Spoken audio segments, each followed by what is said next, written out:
You ask Tiger to solve. This deals with linear equations with one unknown. The final result is x equals -3/2. Let's solve it step by step. Simplify the expression. Expand the parentheses. Multiply the coefficients.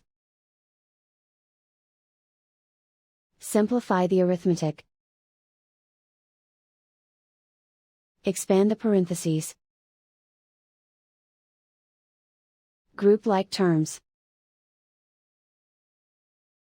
Simplify the arithmetic.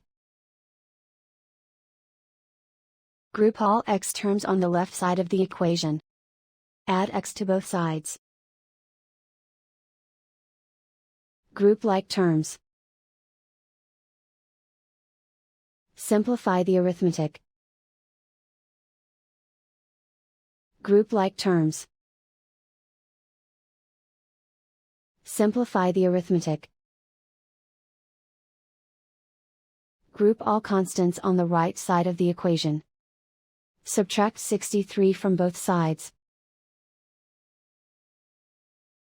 Simplify the arithmetic.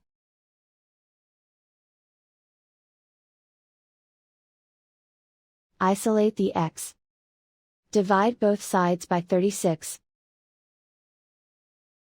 Simplify the fraction. Find the greatest common factor of the numerator and denominator.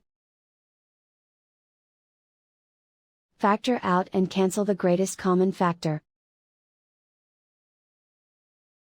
And so the final result is x equals -3/2.